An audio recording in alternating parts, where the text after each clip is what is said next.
अभी कुछ प्रतीकों की बात हम लोग कर रहे थे। अच्छा, कुछ प्रतीक और कुछ मुहावरे तो ऐसे हो गए कि उन्हें हास्यास्पद बना दिया गया।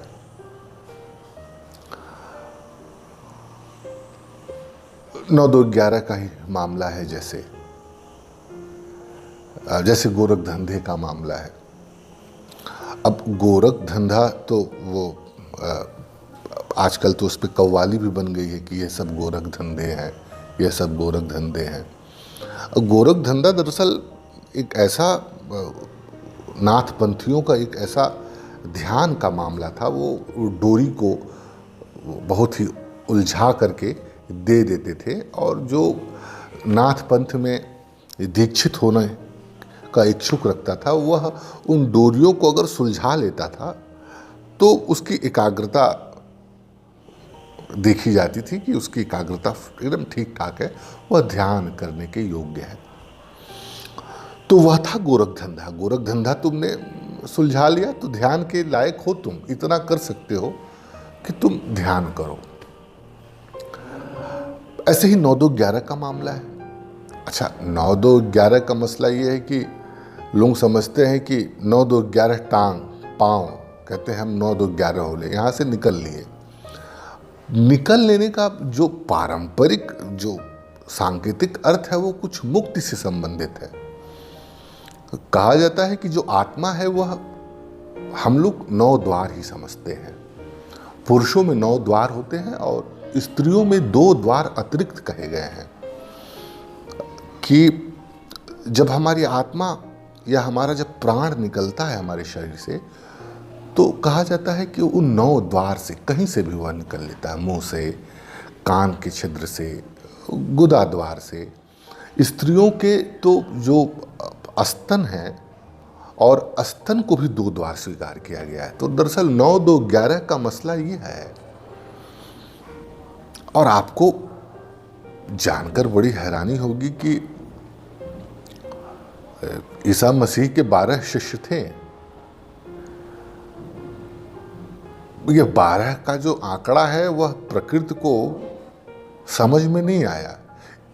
11 का आंकड़ा ही शुभ माना जाता है। अगर 12 है, आप किसी को, अब पहले तो बहुत पैसा रुपया होता नहीं था, तो जब आम निमंत्रण में कोई जाता था तो 11 रुपए देते थे। ₹1.25 का जो मसला है वो 11 रुपए तक आया। 10 तो उंगलियां ईश्वर ने दी, पर एक अतिरिक्त जो है वह शुभ है। वह एक अतिरिक्त उंगलियां जो है, उंगली जो है वह आदमी को बहुत बाद में समझ में आती है। सबके हाथों में एक अतिरिक्त उंगली होती है।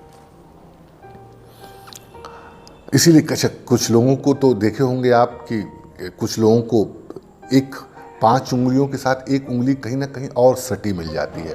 तो ऐसे लोगों का कहता बड़ा शुभ हाथ है या बड़ा शुभ आदमी है। पर 2 उंगलियां एक हाथ में निकली हो, अर्थात 12 उंगलियां हो गई हो, तो बड़ा अशुभ संकेत माना जाता है। उसके पीछे बड़ी लंबी कहानी है, बड़े लंबे संकेत हैं। प्रकृति ने जीसस के माध्यम से इस संकेत को समझाया। 12 शिष्य थे, उसमें जो एक शिष्य था, मेरे ख्याल से जूडस, पीटर इत्यादि बहुत सारे शिष्य थे। उसमें एक जूडस था जो दगाबाजी कर जाता है ईसा मसीह से। क्या दगाबाजी करता है? दगाबाजी वह यह करता है कि रोमन साम्राज्य की जो सल्तनत है, उनके जो बड़े बड़े अधिकारी हैं, जो राजा हैं, उनको वह समझा ले जाता है कि यह जो जीसस हैं यह रोमन साम्राज्य पर आधिपत्य करना चाहते हैं, और इसीलिए यह बच्चों को बरगला रहे हैं, युवाओं को बरगला रहे हैं।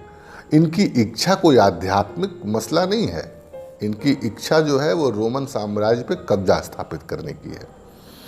और वही जो एक शिष्य होता है, 12वां शिष्य, वही दगाबाजी कर जाता है।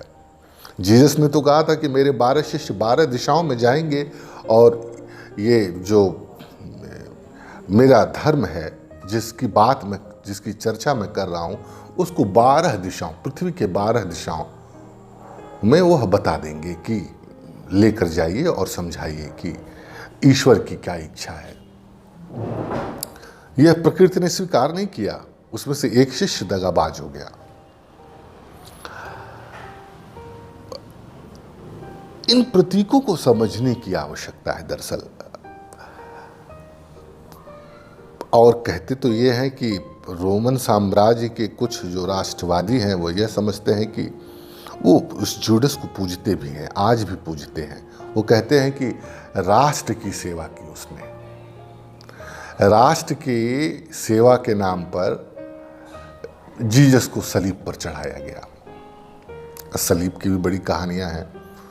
वो कहते हैं कि रोमन साम्राज्य में जो धर्म विरोधी था, धर्म विरोधी को वह कुछ इस तरह दंड देते थे कि लोग देखें और वो सिहर उठे कि ऐसी गलती दोबारा ना करें।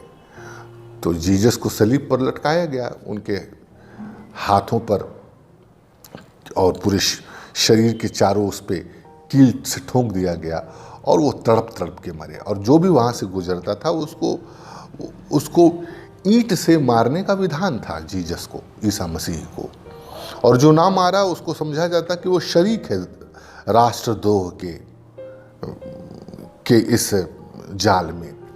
तो वो ना चाहते भी व्यक्ति जो सलीब पर लटका हुआ है वह उसको मारता था।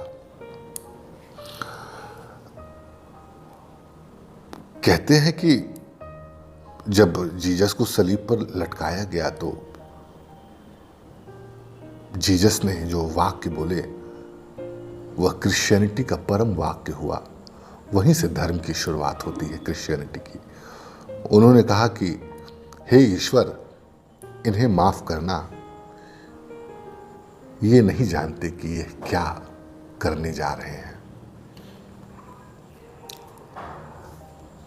आज इसी को ध्यान में रख करके मैंने एक कविता लिखी। अब वो कविता मुझे पूरी याद नहीं है, अगर तो जो कविता अभी थोड़ी देर पहले मैंने लिखी वो कुछ ऐसी थी कि मैंने जो अपराध किए उसके एवज में कोई खड़ा ना हुआ जो कह सके इसकी सजा मुझे दो। मैंने जो अपराध किए उसके एवज में कोई खड़ा ना हुआ जो कह सके इसकी सजा मुझे दो। किसी राजदार ने, जुडास की बात कर रहा हूं, कि किसी राजदार ने भी मेरी शिकायत ना की सल्तनत के हुक्मरानों से। किसी राजदार ने भी मेरी शिकायत ना की सल्तनत के हुक्मरानों से। मैं पूछता हूं मंदिर मंदिर, द्वारे गुरुद्वारे, आकाश जमीन और शहर जंगल, कि भगवान की पाठशाला के प्रिंसिपल का तबादला किसकी मर्जी से हुआ। कि भगवान की पाठशाला के प्रिंसिपल का तबादला किसकी मर्जी से हुआ। अगर कहीं मिल जाए वह तो उससे कहना कि मैं उसके अपराधों को अपने सर लेता हूं और उसकी एवज में सूली पर, सलीब पर लटक जाने के लिए तैयार हूं। तो इन सारी चीजों के पीछे जिन प्रतीकों को, जिन अर्थ को लेकर के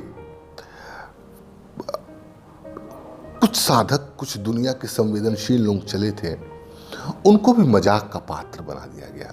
वो कहते हैं ना कि लफ्फाजी, और वो लफ्फाजी में वो जो सूत्र थे, वह जो मंत्र थे, वो जो अति संवेदनशील तत्व थे, उनको भी लफ्फाजी में लपेट लिया गया। तो लफ्फाजों की दुनिया है। राष्ट्र के नाम पर जीसस जैसे व्यक्ति को सूली पर लटका दिया गया, मंसूर को लटका दिया गया, और यहां तक कि बुद्ध को कहते हैं कि जहर पिला दिया गया। तो बड़ा तबका लफ्फाजों का है, जो मजाक मजाक में, वो कहावत है कि हमारे भोजपुरी में कि चिड़ियों की जान जाए और बच्चों का खिलौना। वो छोटे छोटे बच्चे के हाथ में अगर चिड़िया पकड़ ले वो तो खेलेगा, ऐसे ऐसे ऐसे ऐसे करेगा, पर उसका ऐसे ऐसे करने से चिड़िया की गर्दन टूट जाएगी। और गर्दन उसके लिए तो खिलौना है, पर किसी के जीवन और मृत्यु का सवाल है। तो जीसस हुए, बुद्ध हुए, कबीर हुए, ये अति संवेदनशील छोटी सी चिड़िया की तरह है, जिनकी आवाज़ बहुत ही संवेदनशील, बहुत ही छोटे गूंज के साथ पैदा होती है, पर उस छोटे गूंज को अगर कोई हृदय में उतार ले तो उससे एक महाभयंकर क्रंदन उसके अंदर शुरू हो सकता है। वह महाभयंकर नाद की तरफ बढ़ सकता है, जो उसके आंतरिक जीवन की क्रांति होगी। हम इसको समझ सके, केवल 9 2 11 या गोरख धंधे के चक्कर में ना पड़े रहें, उसके पीछे के निहितार्थ को जान सके तो बात कुछ जमेगी, साधना के पथ पर कुछ बात आगे बढ़ेगी, थोड़े संवेदनशील हम हो सकेंगे। आज इतना ही। साधु।